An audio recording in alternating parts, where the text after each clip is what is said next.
When I arrived in Kalamazoo, it was October and the war was still on. Gold and silver star hung on pennants above silent window of white t-shirt and brick red's cottage. It was a cold night when I left my room at the hotel for a usual speaking engagement. I walked but a little way.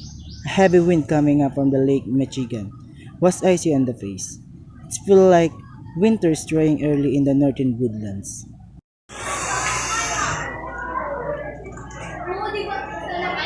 Good evening. Let's all welcome one of the best author and bookseller, Mr. Benvenido and Santos.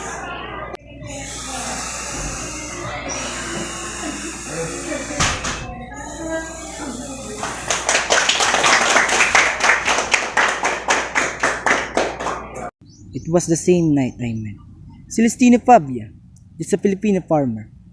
Came all that way on a night just like this, just to hear me talk.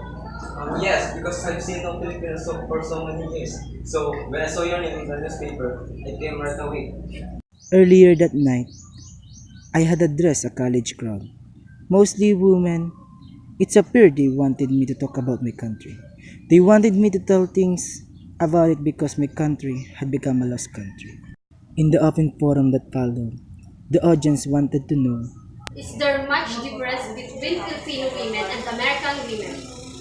I tried to answer the question as best as I could, saying, among other things, that I did not know that much about American women, except that they look friendly, but differences or similarities in inner qualities, just as naturally belong to the heart or to the mind, I could only speak about with bigness. While I was trying to explain away the facts that it was not easy to make comparisons, a man rose from the rear of the hall, wanting to say something. In the distance, he looked slight and old, and very brown. Even before he spoke, I knew that he was like me, a Filipino. I'm a Filipino. I'm just a Filipino farmer out in the country. I lived the Philippines more than 20 years ago and never did come back. Never will, perhaps. As he sat down, the hall filled with voices. Hush and interview, I weighed my answer carefully.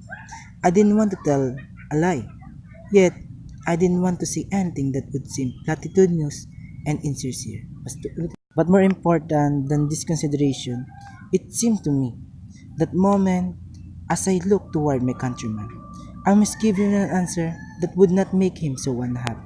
First, first, tell me what our we went 20 years ago. Yes, of course. 20 years ago, our women were nice, modest, and have long hair, and they were faithful for God.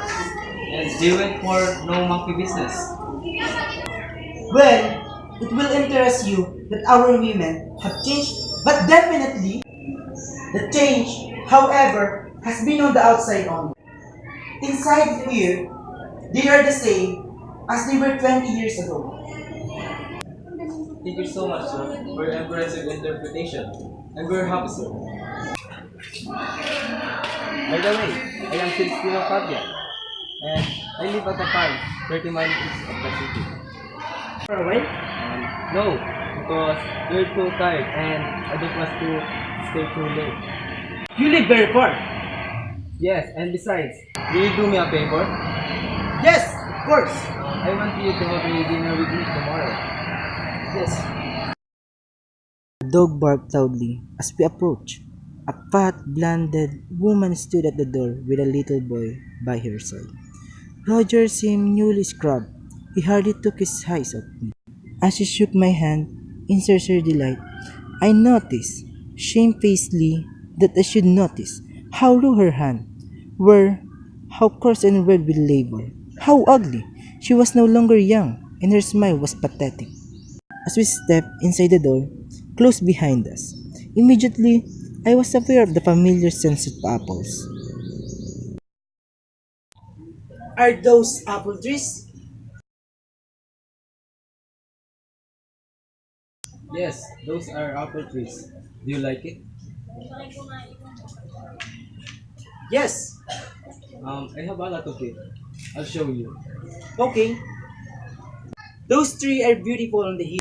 Autumn, a lovely season. The trees are getting ready to die, and they show their color proudly. Yes, you're right. But no such things in our country. In this old Visayan town. In this old Visayan town, the streets are narrow and dirty and strewn with coral shells. In such nights, there are no brighter than the days.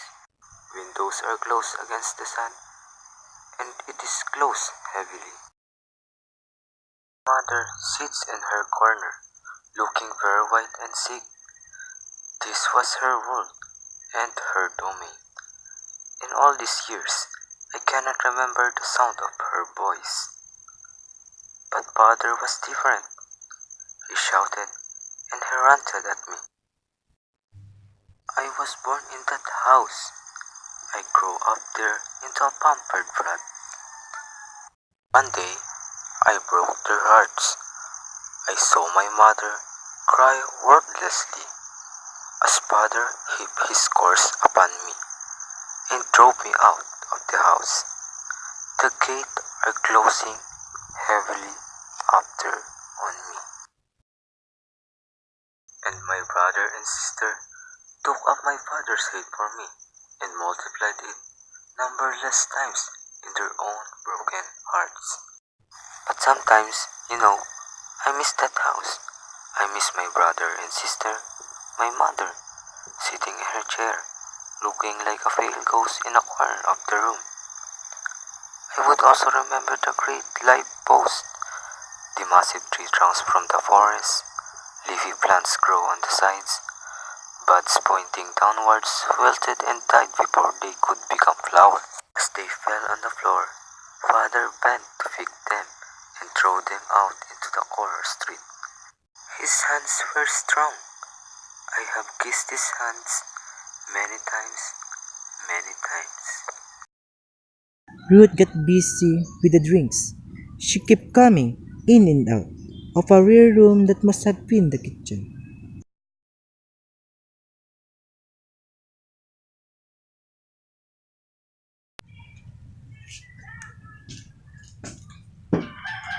I've been thinking where all the scents of apple came from.